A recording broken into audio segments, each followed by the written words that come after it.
کہو کیا کام کر چاہتے ہو تم؟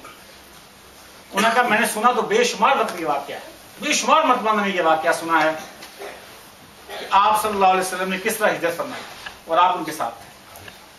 تو مجھے وہ ایک مطلب پھر سنا دیجیے، میں آپ کی زبان کے سننے کے بعد مجھے زیادہ تسلی مل پاتی ہے. نبی صلی اللہ علیہ وسلم کھاتے کس طرح تھے، بیٹھتے کس طرح تھے، لوگوں کے ساتھ میل جول کس طرح تھا. یہ صحابہ رضوان اللہ اجمعین بار بار جاننے کے باوجود پھر جاننے کی کوشش کرتے تھے کہ شاید کوئی نقطہ ایسا ہاتھ میں آ جائے جس سے پہلے ہماری نگاہوں کے سامنے نہ گزرا ہو. اس لیے میں کہتا ہوں کہ کسی ایک بندے کی شخصیت کو 2 بندے بیان کرتے ہیں، 4 بندے بیان کرتے ہیں، مگر میرے نبی مکرم صلی اللہ علیہ وسلم کی زندگی کو اور اس ہسٹری کو 10 لاکھ افراد مرتب کیا. 1,40,000 صحابہ رضوان اللہ اجمعین پوری سیرت کو لے کر پوری دنیا کے اندر پھیلے. اس لیے کسی بھی نبی کی سیرت اس قدر جامعہ نہیں ملے گی جس قدر محمد رسول اللہ صلی اللہ علیہ وسلم کی سیرت. بندہ یہ کہتا ہے کہ مجھے نوکری مل رہی ہے چھوٹی سی فیکٹری کے اندر، تو کوشش یہ کرتا ہے کہ بڑی فیکٹری ایس پی میں مجھے کام مل جائے. اگر اس کا ہاتھ اور آگے پڑے تو وہ کہتا ہے کسی گورنر کا نوکر ہو جاؤں. پھر بندہ کوشش کرتا ہے کسی بادشاہ کا نوکر ہو جاؤں. تو جسے شہنشاہ محمد رسول اللہ علیہ وسلم کی غلامی ملتی ہو، اس سے بڑی سے اور کیا چاہیے چیز. تو نبی کریم صلی اللہ علیہ وسلم کی زندگی کے جو بہت 3 اہم واقعات ہیں جو میں آپ کے سامنے رکھنا چاہوں گا. اگر ہم اپنی زندگیوں کے اندر ان معاملات کو رکھ لیں تو آپ دیکھیں گے کہ آپ کے ارد گرد آپ کی دشمن دنیا جو ہے، ناراض دنیا جو ہے، جو آپ سے خفا لوگ ہیں، وہ سارے آپ کے ہوتے چلے جائیں گے، وہ آپ سے مل بیٹھیں گے. اس لیے کہ قرآن نے کہا تھا کہ محمد رسول اللہ صلی اللہ علیہ وسلم اگر آپ سخت دل ہوتے، تشر ہوتے، تو یہ لوگ آپ کی زندگی سے چھٹ جاتے. تو نبی کریم صلی اللہ علیہ وسلم کی زندگی کے اندر جو چیز آپ کو مجھے ملتی ہے وہ بڑی اہم ہے. پہلی چیز جو میں آپ کے سامنے بیان کرنا چاہوں گا وہ یہ ہے کہ ہم اپنی زندگیوں میں کسی دوسرے فرد کو کم تر سمجھنا چھوڑ دیں. تکبر کس کے لیے ہے؟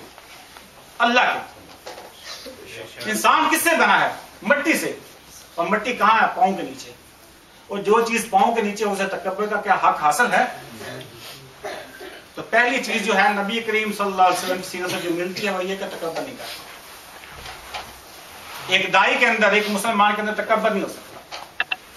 اس لیے نبی کریم صلی اللہ علیہ وسلم ایک حدیث مبارکہ کے اندر فرمایا کہ وہ بندہ جنت میں داخل نہیں ہوگا. پھر فرمایا جنت میں داخل نہیں ہوگا. پھر فرمایا جنت میں داخل نہیں ہوگا جس کے دل میں رائے برابر بھی تکبر ہوا. معمولی جس کے اندر تکبر کہ میں یہ چیز ہوں، میں فلاں چیز ہوں، فرمایا کو جنت کے اندر نہیں داخل. محمد علی باکسر بڑا دنیا کا مشہور باکسر ہے جس نے اسلام قبول کیا. اس وقت بڑے اس کے چرچے ہوئے. تو لوگوں نے محمد علی سے پوچھا کہ جب سارے صحابی اکٹھے ہوئے اور انہوں نے پوچھا کہ تمہیں اسلام میں کون سی ایسی چیز نظر آئی ہے جو تمہیں عیسائیت کے اندر نظر نہیں آئی. تو محمد علی نے ایک بات یہی کہا کہ عیسائیت کے اندر بلال کا جوتا نہیں ہے. عیسائیت کے اندر بلال کا جوتا نہیں ہے. کہنے کے ذرا وضاحت کیجئے. کہنے کہ جب میں نے اسلام کا مطالعہ شروع کیا تو ایک ورقہ میرے سامنے زندگی کا گزرا، سیرت کا. حضرت بلال حبشی اور حضرت ابو ذر غفاری رضی اللہ تعالیٰ عنہ سابق الاولون میں ہیں. وہ صحابی ہیں جنہوں نے پہلے 10 صحابہ کے اندر اسلام قبول کیا. تو یہ دونوں بڑے قریبی گہری دوست بھی تھے. تو کہیں کسی بات پہ خفا ہو تو زبان سے حضرت ابو ذر غفاری رضی اللہ تعالیٰ کی زبان سے یہ ایک لفظ نکلا کہ وہ حبشی کی اولاد تو جا کام کرا، تو ایک غلام مجھ سے بات کر رہا ہے. حضرت بلال حبشی رضی اللہ تعالیٰ عنہ یہ بات سن کے دل ٹوٹ گیا کہ میں تو اسلام میں اس لیے آیا ہوں کہ یہاں غلامی کا کوئی تصور موجود نہیں ہے، اور آج میں یاد کرایا جا رہا ہے کہ تو غلام کی اولاد ہے، جو اولاد کے حبشی ہے، تو کالا ہے. تو اس حالت میں نبی مکرم صلی اللہ علیہ وسلم کے پاس تشریف لے گئے. بعض وہاں سے نکل جاتی ہے، انسان کو بعد میں احساس ہوتا ہے کہ کوئی غلط بات ہو کرتی ہے. تو وہ اسی چیز کے اندر وہ نبی کریم صلی اللہ علیہ وسلم کی بارگاہ میں پہنچے ہیں. وہ ابو ذر غفاری رضی اللہ تعالیٰ ان کے پیچھے بھاگے چلے جا رہے ہیں.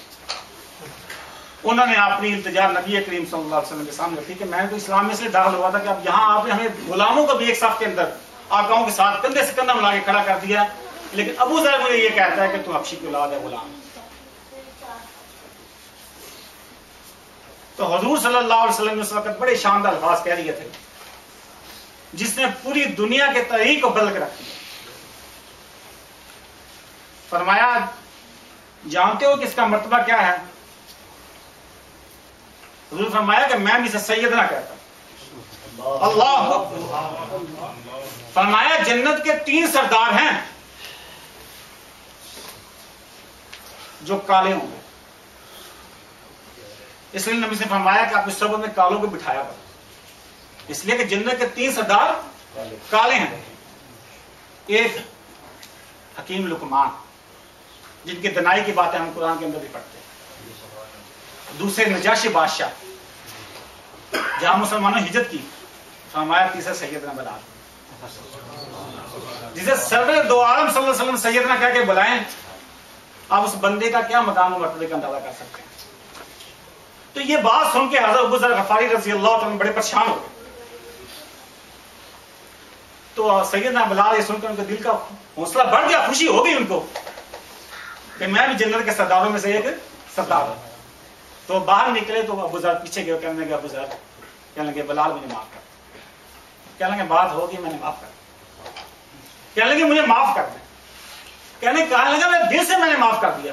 کہنے مجھے یقین نہیں آئے گا. کس طرح تمہیں یقین دلاؤں؟ کہنے یہ جوتا جو تمہارے پاس ہے اسے میرے منہ پہ مارو. کس چیز کو مارا میرے منہ پہ؟ اپنے جوتے کو، غلام کو. جسے چند لمحے پہلے وہ کالا کہہ رہا تھا، غلام کہہ رہا تھا ابو ذر غفاری رضی اللہ تعالیٰ نے. کہا میرے منہ پہ مارو گے تو میرے دماغ کے اندر شیطانی خناس ہے، کم تر سمجھنے کا دوسروں پہ ختم ہو جائے گا.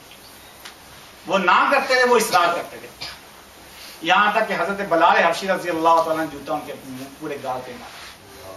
کہا اب میری تسلی ہو گئی ہے اور میں یہ سمجھتا ہوں کہ میرے اندر کا خناس نکل.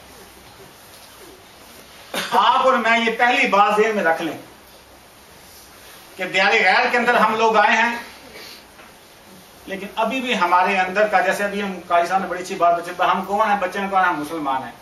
تو ہمارے ادھر ایک پروگرام ہو رہا تھا، پوچھا کہ بچوں ہم کون ہیں؟ کہ ہم چودھری ہیں. جب ہم یہ صفاتی بچوں کے ذہن کے اندر بٹھائیں گے تو وہ چودھری بنیں گے، اور یہی چیز خناس جسے ہم نے اپنے ذہن سے نکالا. تو اسلام کا جو پہلا نقطہ نظر ہے وہ یہ ہے کہ کسی کو کامتر نہیں سمجھنا.